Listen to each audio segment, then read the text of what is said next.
Սա ևս մեկ առիթ է հիշեցնելու Սոնա Մնացականյանի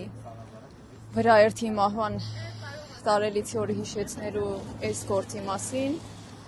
դատական պրոցեսի ձգձգվելու մասին եւ ի վերջո մեր պահանջի, որ արդարությունը իրականություն դառնա, ինչու որտեւ սա պատահական դեպք չէր, պարզապես դժբախտություն չէր, այլ քաղաքացու, այսպես ասենք, միայնակ մնալու մասին է իշխանական համակարգային անպատժելիության հետ միասին։ Այստեղ կարևոր է, որ մենք որպես քաղաքացիներ գիտակցենք, որ այս դեպքը կարող էր տեղի ունենալ մեզնից յուրաքանչյուրի հետ, մեր հարազատների հետ։ Եվ մենք այստեղ ենք,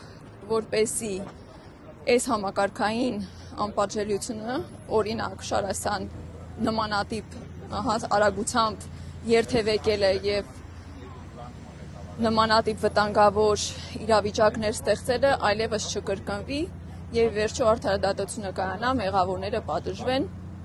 այդ թվում բոլորը, ովքեր որ այս դեպքի համար պատասխանատու են, կլինեն դրանք Շարասյան պատասխանատուները կամ միգուցե կարգավորողը, այսինքն ոչ միայն վարորդը, այլ բոլորը, ովքեր այդ օրվա որոշումն են կայացրել, որ այստեղով այդպիսի արագությամբ պիտի ընթանան եւ արդյունքում Սոնան եւ իր երեխան մահացել են։ Շատ կարեւոր է, որ մենք չդադարենք սրա մասին խոսել, չհաշտվենք, որովհետեւ հաշտվելը այս տեսական արդարադատության հետ նշանակում է նման դեպքերի կրկնություն, այսինքն մենք չենք ուզում, որպեսզի այս դեպքերը նորմալ համարվեն, դրա համար բարձրաձայնում ենք մինչև որ կայանա այն արդարադատությունը, որը պիտի լինի։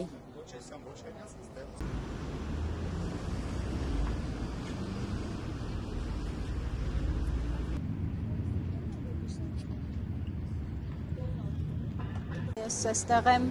հիմնականում այն պատճառով, որ այս դեպքը պատահական ինչ-որ վթար չէր, որ ինչպես փորձում են ներկայացնել, սա օրինաչափություն է, ցավոք այդ օրվանից բան չի փոխվել, վտանգված է ցանկացածիս կյանքը եւ այն ինչ մենք կարող ենք անել, դա երևի հիշել, հիշացնել, կարեկցել եւ ընտանիքին եւ ընդհանրապես սա ուղղակի զարհուրելի դեպք է եւ չպիտի կրկնվի, պիտի ինչ-որ բան փոխվի։ Այդ հույսով եմ։